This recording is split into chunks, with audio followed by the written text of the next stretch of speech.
chini ya Miguel Gamondi mwenyewe? Kwanza sina mashaka na uwezo wa kocha Gamondi. Sina mashaka kabisa. Sina mashaka na uwezo wa Ahmad Ally, sina mashaka kabisa. Ni moja kati ya walimu ambao wana uwezo, wana profile zao kwa ufupi ziko vizuri. Gamondi ni raia wa Argentina ambaye amekaa Tanzania kwa muda.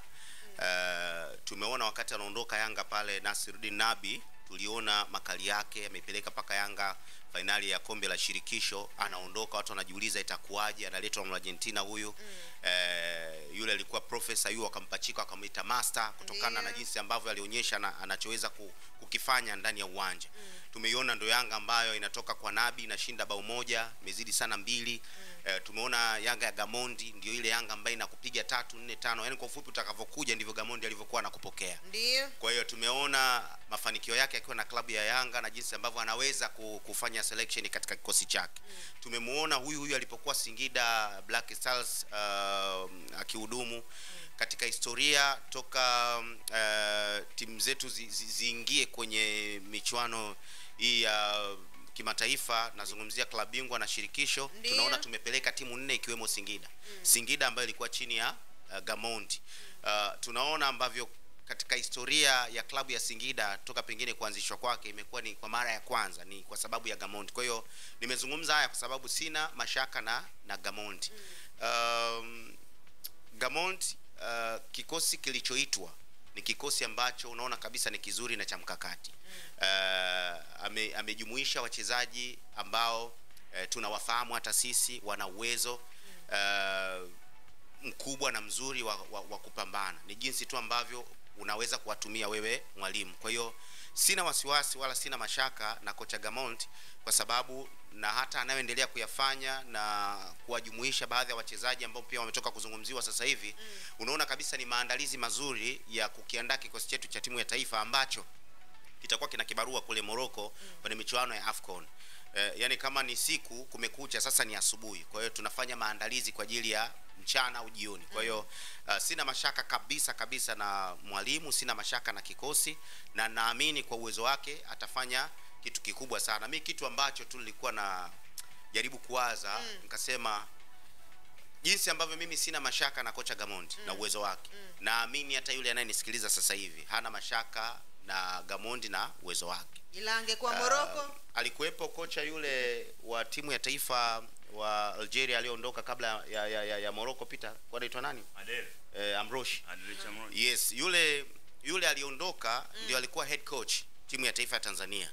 Alipoondoka tukatambulishwa Ahmed Suleiman Morocco kama kocha wa timu ya taifa ya Tanzania. Lakini walivyokuwa wanamintroduce kumtambulisha mbele ya jamii ni kaimu kocha mkuu.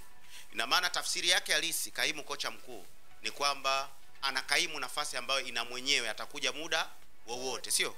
Amekwenda hivyo kama kaimu kocha, analetewa wasaidizi, Mgunda, Julio, wengine wengi tumeona paka kina baba wawili kina Mrikiemba waliongezwa kuna wakati.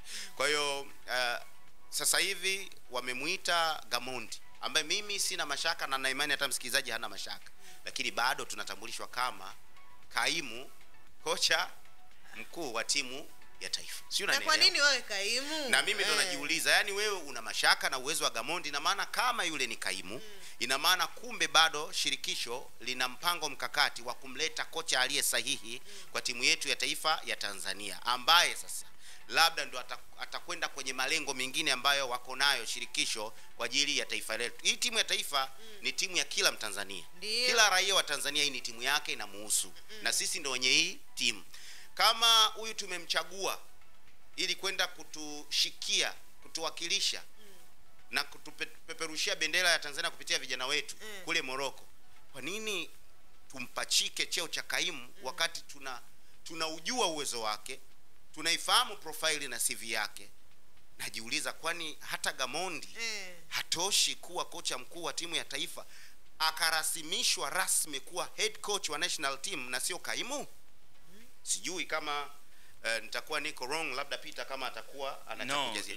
Mimi naelewa hoja yako Mkoa. Naelewa hoja yako inataka kurasimisha kwamba pengine Miguel Gamondi ondokane na neno kaimu.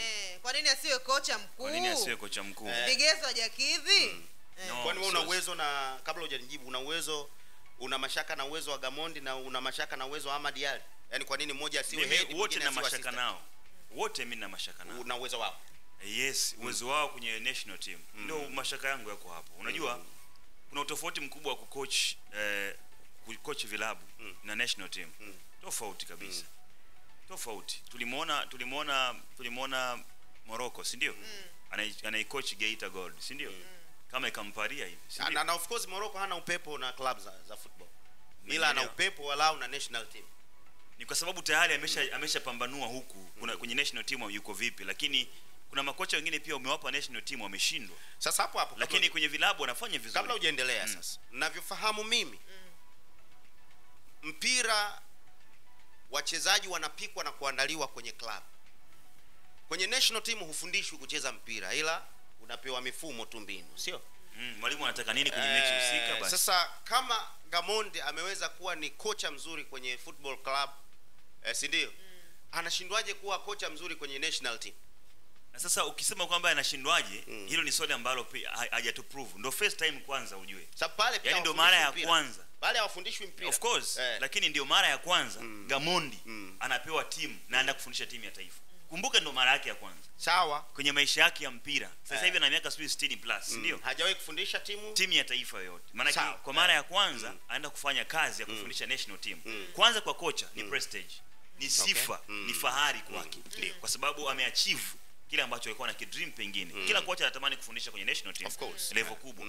Sasa kupata nafasi hiyo ni kitu cha kwanza. Kugain experience ya national team, jambo la pili. Yaani unaweza kuwa bora lakini timu ya taifa kakuparia. Kwa mfano, kumbukeni timu yetu ya taifa ina changamoto nyingi. Usitegemee Gamondi ataingia ndani kucheza yeye. Maana yeye mifumo yake inabidi aimplement kwa wachezaji, waivae, Afrika ikatoe matunda, si ndio? Sasa kwenye hii mechi ya Kuwait, nimesema mimi ni mechi ya kawaida kwa sababu ya Kuwait jinsi ambavyo walivyo. Sababu Kuwait sira yao kubwa ni sare. Yaani kupata matokeo kwao sio issue. Yaani sare ndio kitu ambacho unaweza kukipata kwa wanaweza kungangana nacho. Lakini kwa Stars hii ambayo eneo la ushambuliaji ni changamoto, si ndio?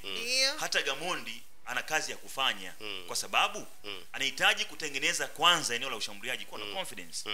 Kumbuka Stars hii kwa siku za hivi karibuni ilikuwa inaongozwa na kina Clement Mzize, si ndio? Kwenye michezo ya CHAN. Mzize hayupo, ana majeraha, si ndio? Selemani Mwalimu hajapata nafasi ya kuaminika 100% kwenye kikosi cha Stars. Maana hata kwenye klabu yake ya Simba bado anaingia na kutoka. Utegemee kuona kwamba Mwalimu anahitaji kumsimamisha mchezaji mwingine ambaye walao watakuwa na confidence katika nafasi hiyo, ambaye kwa siku za hivi karibuni unaweza kuona ni Paul Peter Kasunda ambaye ana goli 3 kwenye ligi kuu Tanzania bara, ni top scorer, au Kevin Pius John ambaye kule Denmark anafanya vizuri pia. Utegemee kwamba hao ni wachezaji ambao watapewa nafasi na Miguel Gamondi. Lakini je, kwa huu muda ambao Gamondi amechukua timu, anaweza kuitengeneza safu ya ushambuliaji kuwa hatari? Ndio maana nasema kwamba hayupo Msuva kwenye kikosi, ndio? Hayupo Samata kwenye kikosi, ndio? Hao wengine ambao wapo ni kwa ajili ya kupikwa kwa ajili ya kesho, si ndio? Sasa yeye ni mara ya kwanza kufundisha timu ya taifa. Anahitaji kufanya nini? Kwanza ni kulearn, kujifunza kuhusiana na nini timu ya taifa, si ndio? Alafu then kuimplement vitu vyake. Akija na mifumo yake ya vilabu, si ndio? Unajua club una advantage ya kusajili mchezaji bora yoyote unayemtaka.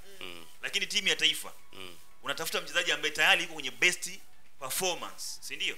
Kwenye club yake ndio unamchukua huyo kwa ajili ya kuja kufanya kitu kwenye club, kwenye timu yako. Sasa unaweza kumchukua yule aliyeperform kwenye club, kwenye timu ya taifa akawa na pressure, huwezi kupata kitu. Lakini kwenye vilabu unaweza kumchukua mtu yoyote kwamba bana, okay, sasa hivi namtaka Al-Malol aje kwenye kikosi changu, si ndio? Kama timu na ukwasi na fedha ipo, unakuletea, si ndio? Timu nasema bana, kwa sasa hivi namba 10 sina, namhitaji nani? Namhitaji Lese Azizikia rudi, si ndio? Utamleta kwa sababu yule kwenye klabu anacheza popote. Lakini kwenye timu ya taifa ukimkosa Faisal, si ndio? Kwenye nafasi ya namba 10, utaanza tena kupepesa macho sehemu nyingine kumtafuta Faisal mwingine. Namba 9 wako kama Faisal yuko nyuma yake, ni nani ambaye ana quality kubwa ameweza kusaidia Faisal kuconvert au kumpa zile assist ambazo anazipeleka kwenye nafasi ile? Kuna changamoto kubwa. Kwa hiyo ndio maana nasema kwamba ni first time kwa Miguel Gamondi kupewa nafasi ya kufundisha national team. hatujaona popote alipofanya kwenye national team, lakini anaweza kufanya chochote kwa sababu timu alionayo anaifahamu, wachezaji wengi anawafahamu. Kwa hicho ndicho ambacho inaweza kuwa ni advantage, lakini it's not issue kwa sababu national team sio sawa sawa na vilabu.